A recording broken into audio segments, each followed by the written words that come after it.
Good food, nice clothes, great atmosphere. No strange beings trying to kill us. It almost feels like it's going to be a normal night. Let's hope I don't jinx it. If I get interrupted during this meal, I'm going to kill everyone here, and I'll feel no remorse over it. I deserve a hot meal once in a while, and I suppose you do as well. Sorinah's always had this look of hunger and desire in her eyes, but you never quite thought it'd be for lamb chops.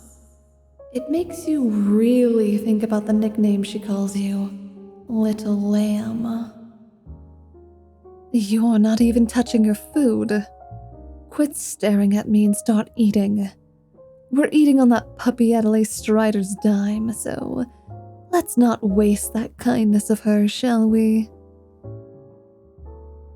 Why do I call her puppy? Ugh. It's just that stupid, excited expression she gives you. She's always happy and bright. I'm sure if I kicked her, she would just laugh it off. Not to mention how trusting she is. She probably already told you about how she helped my brother and the Emerald Fang when I was away. Well, let me tell you, they are the most suspicious cast of people. A half-vampire warrior who can make a copy of himself. A tiefling girl who speaks to ghosts. A 𝗂𝐇𝐀𝐀 half-snake man who doesn't understand human emotions. And she just eagerly joined their party. Drank with them, fought alongside them without question. And all of them liked her. The crazy thing is, they all fucking hate humans. And that human girl just convinced them to like her. Just like a puppy would. Not to mention the fact I hate dogs. I've always preferred cats. Yeah, that is fitting for her. So that leaves the question. Why does she call you her dear lamb? It's not obvious. You're obedient. And unlike a dog, you listen to me because you know I know better. You're observant of how I do things, and you follow my lead. Not to mention, you're calm. I never have to worry about a situation getting out of control because you overthink something, you get too emotional, or because your morals get in the way. You have even kept me grounded at times. And let's not forget, those gentle hands of yours. They have the most alluring touch to them. Under the table, Sorinah's foot glides against your leg.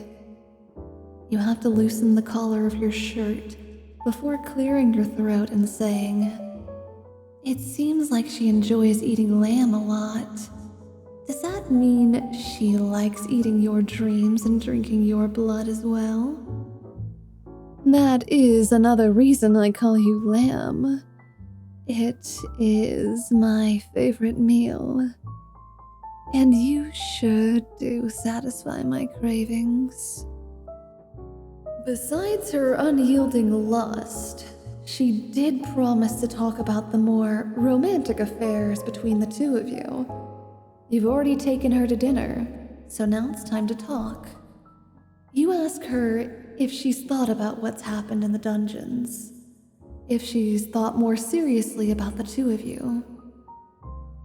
She begins to burn a slight blush and sits back against her chair.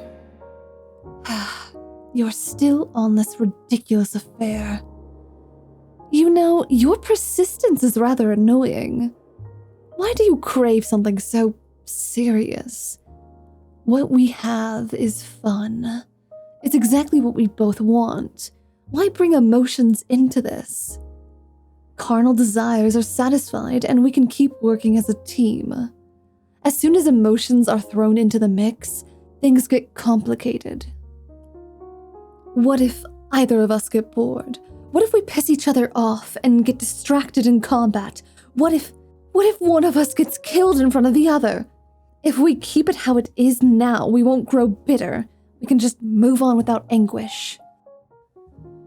But if you were my lover and you were killed in front of me, I would hunt down the person who did this to you, slowly destroy their life to the point they wouldn't want to live in it. Then I would keep them alive for as long as their finite life would allow, living in hell. And just as they become old and feeble, I would wish for them to have immortality so they could live forever in a broken body. So yeah, that's just the problem, my dear. Where you may be morally gray, I'm willing to send my soul to the deepest depths of the abyss for my own pride and emotions. The intensity of her gaze makes you feel like the devil is staring you down. You lean in and challenge her by saying, if she's willing to do that for you already before the two of you are dating, that must mean she cares quite a bit about you. Is that really what you got from that? Lamb, I'm not a good person. I'm not romantic. I'm a shitty person doing her best to not go over the edge. Are you even listening to me? I didn't realize you were so dense to not see red flags. Maybe you are more clouded by your emotions than I thought initially. Then why am I blushing? You're imagining things. It's probably just the candlelight.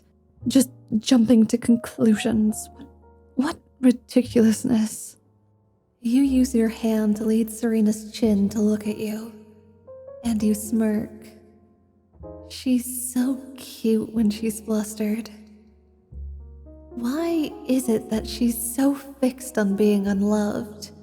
Especially when you're willing to give it a shot, regardless of the consequences. I'm not fixed on anything. You're going to die. That is inevitable. I'm going to end up becoming a full-blooded vampire, and you'll grow old and wither away with everything else. Why would I ever waste whatever time you have on something so temporary, just to watch you slowly die? Or even worse, I see your death early on, and there's nothing I can do. Why would I chance that? You're great. No, you're better than great, and that's the problem. Every time I start to enjoy something that I truly enjoy, something good, it's ripped away from me. So yeah, I'm sorry I don't want to enjoy something like you. I just can't trust it. Yeah, that might sound stupid, but I've been alive on this rock for over 30 years, and I'll tell you this. Life is brutal. It will take every inch you give sevenfold. So I'm tired of budging. I'm resisting any force that tries to bend me. So yes, I would love to just fall in love and be happy. But you see the kind of life I live. You know what future I have. Do you really want that? You stand up and move to her side, bending down to her height, and you kiss her once more. You've already made up your mind a long time ago. No matter if the heavens or hells try to get in your way, you're willing to give whatever this is a shot. So why can't she? She grabs your collar and pulls you back down. All right, you want me to chance this on you? Then I have some conditions. 1, find a way to extend your lifespan. I don't care if you choose vampirism with me or some other means. 2, become strong enough to where our enemies can't slay you. And 3, be strong enough so that I don't have to be anymore. I'm tired of fighting for my place in this world.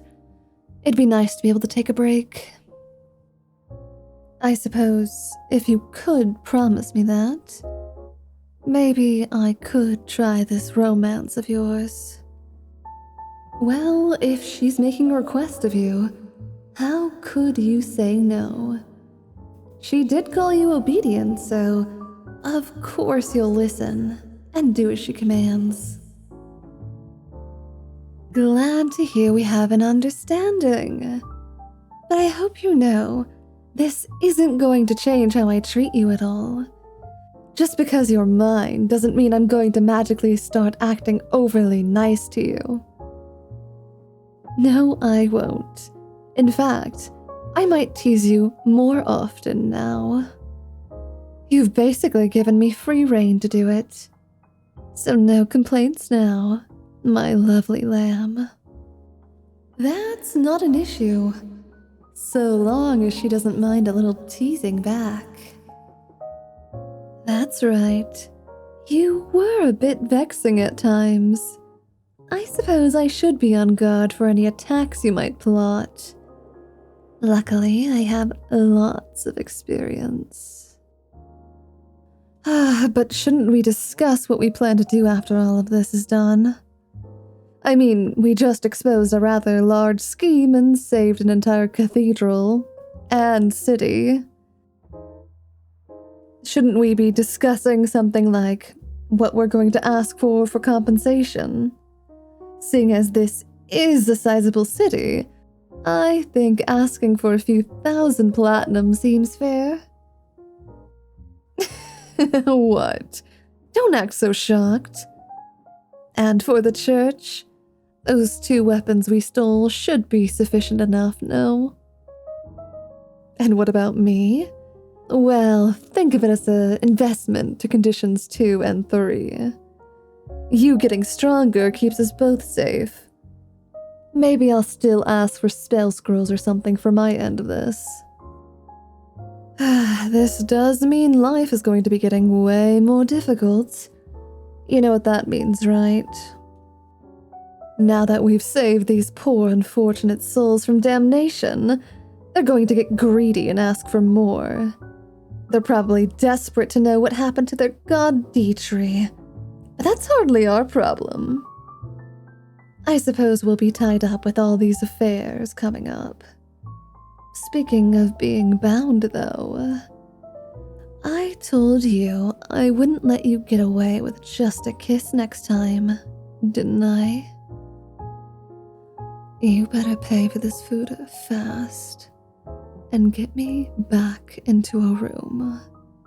Unless you want me to make a scene at this restaurant. Big announcement, everyone. I finally have merch.